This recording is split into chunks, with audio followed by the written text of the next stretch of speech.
መልእክተኛውን የሚቃረን ነብዩ አለይሂ ሰላቱ ወሰለም ደግሞ ጥርሳቸው ተሰብሮ ሀገራቸውን ለቆ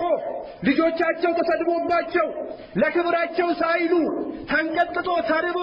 ሆዳቸው ላይ ድንጋይ አስሮ ያመጡትን ዲን የሚቃረን ይላል አላህ Subhanahu Wa Ta'ala ومن يشاقق الرسول من بعد ما تبين له الهدى ويتبع غير سبيل المؤمنين ከሰሃቦቹ መንገድ ውጭ ሌላን የሚከተል ሰሃቦች እያንዳንዱን ስራ ሰርተዋል ከነብዩ አለይሂ ሰላቱ ወሰለም ኮቴ ለኮቴ ላይ ተከትሎ عليكم بسنتي وسنة الخلفاء الراشدين አሉ ነብዩ አለይሂ ሰላቱ ወሰለም የኔን ሱና በመያዝና የሰሃቦችን መንገድ በመያዝ አደራችሁን አሉ ነብዩ አለይሂ ሰላቱ ወሰለም እና የነብዩን አለይሂ ሰላቱ ወሰለም መንገድ አጥብቆ መያዝ አላህ አደራ ብሏል ቢድዓን አስጠንቅቋል አላህ Subhanahu Wa Ta'ala አዲስ ጭምርትን አስጠንቅቋል ሰይጣንን ንስያን መከተልና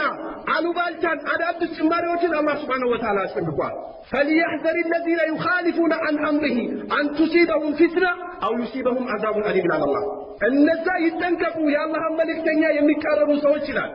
ان تصيبهم فتنه እንዳታገኛቸው فتنه ብሎ ማለት ክዶ እንዳይሞቱ አላህ ኩፍርን እንዳያቀምሳቸው ይጠንቀቁ ይላል አላህ Subhanahu Wa Ta'ala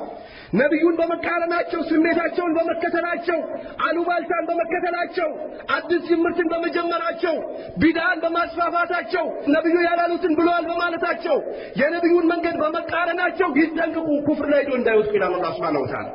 أن تصيبهم فتنة أو يصيبهم عذاب أليم وإن دموا أسامة مكبات كما يتو بفيت يتنكبوا إلى الله سبحانه وتعالى نبي عليه الصلاة والسلام بيّ خطباتشو أما بعد كانوا بهالا أدادس فتراوشن تدنكبوا بدين لا ينبر نبي عليه الصلاة والسلام አዳዲስ ጅምርቶችን ተጠንቀቁ ስሜት መከተልን ቢዳን ተጠንቀቁ ነበር ነብዩ አለይሂ ሰላቱ ወሰለም ሱናን ያዙ የኔን ሰሃቦች መንገድ ያዙ አዲስ ጅምርትን ተጠንቀቁ ብሎ በየኹጥባቸው ነብዩ አለይሂ ሰላቱ ወሰለም ያስተነግቡ ነበር